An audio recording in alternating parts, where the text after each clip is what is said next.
Women nowadays love seeing castrated men at the end of a relationship.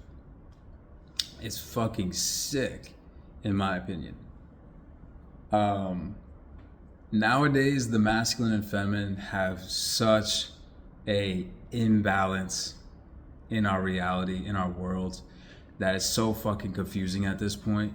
It's so fucking confusing, especially nowadays with the relationships. They're just getting weirder and weirder.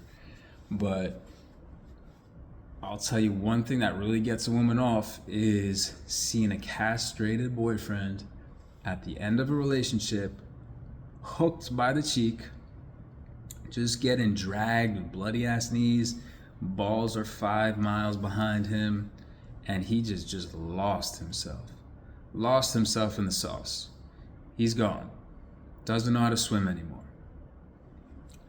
Women will, if they have suffered to any degree in your relationship, and they blame it on you, if there's any blame placed on you, whatever it is, and it doesn't even have to be the worst of the worst, the cheatings and all of that of the world. If they place any blame on you, and it grows and it grows and it grows, it can turn into this, into this desire for the man to suffer endlessly in the pits of hell, especially right after a breakup. They use that as fuel to try to move on, to try to rush through things, to try to get over it, so they don't have to recognize that in any relationship, it doesn't even matter the level to which the harm is done. It's a 50-50 split. It's an agreeable contract on both ends. As an adult, when you enter a relationship and you are signing up for it, and if there is clear signs that you're not being treated well, you're not being met in your needs, and so on and so forth, that is an indication that you shall leave out of self-respect.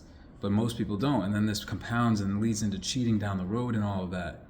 And then the person that's cheated on is made out to seem like, oh, they're safe. They're the ones that everyone should feel bad for, which, of course, there's a level that's reasonable to understand that, but also you have to understand it's not just like the other person's entirely wrong, you're entirely right.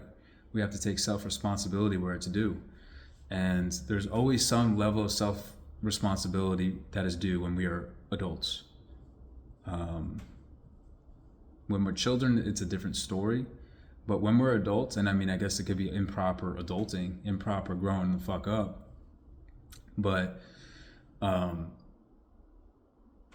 as adults, we have to take some responsibility for all the actions that we encounter and experience in life, that we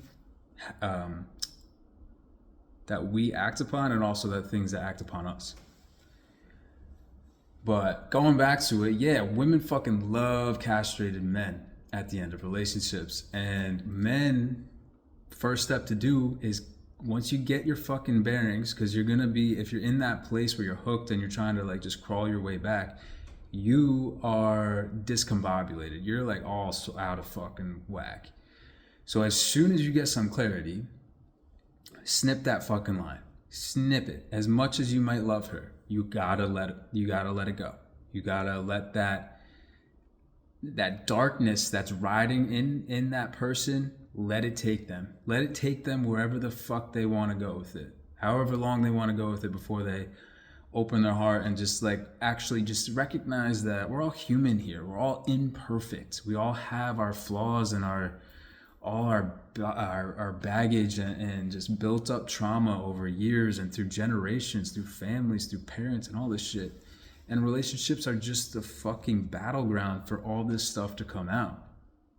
So what if they can't get to that point of just being like, damn, like, yeah, like life's hard. Life's fucking hard. And even though we might not be able to be together, I can see that person as a person still. You know, I can see that person as a human being, someone I spent so much time with and loved and did all these things with and developed such an intimate relationship with.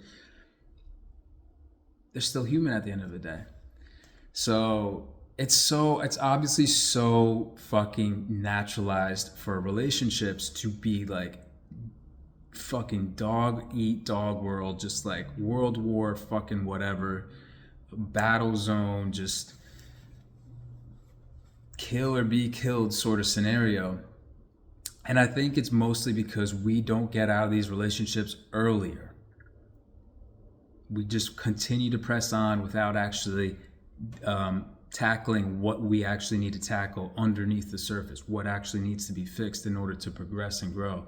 Instead, they just fester in these fucking repetitive circles of similar experiences until the series of events begin to just compound and compound and compound to the point where it starts to break down the foundation and cracks, and all this sewage and all this bullshit starts to come up, and then all these what they seem like just nefarious acts start to happen in the relationship as like benign or just like irrelevant. They're not. They're actually part of a much bigger problem that originated fucking long time ago when the building was just going up. It's like, just building on a sloping foundation. It's bound to fall over. So anyway, yeah, you got to cut that line, and you got to remember how to swim yourself. Get out there and fucking swim. Slow as you might be, you got to swim that little tail of yours and slowly get back on the horse. It's going to take time, of course. It's going to take time, especially if you've been with the person for years. It's going to take a lot of time. But the worst thing you can do is stay hooked and let her thoughts of like how she wants you hooked and wants maybe not even the best of lives for you, just like kind of always wishing that you didn't do the things you did or you made the wrong decision, even though if you didn't make the wrong decision.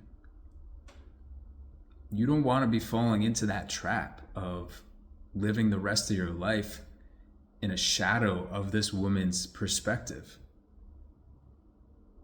You want to step out of the shadow. Remember that you're all good. You're maybe good before the relationship, you'll be good after. And who knows where the relationship will go in the future if you still hold a lot of love for them. Who knows? But the best thing to do is let go, build yourself up, get the fuck out of the area if you need to, wherever your relationship was founded and like spent most of its time, or if you're near the ex, get the fuck out. Don't be a castrated male at the end of a relationship. Be a fucking bull with some dang on big ass balls that's gonna go fuck shit up out there. It's gonna go change. It'll change the world, revolutionize the world, revolutionize yourself. That's what I would say. Don't be a castrated male at the end of a relationship. Good luck, boys.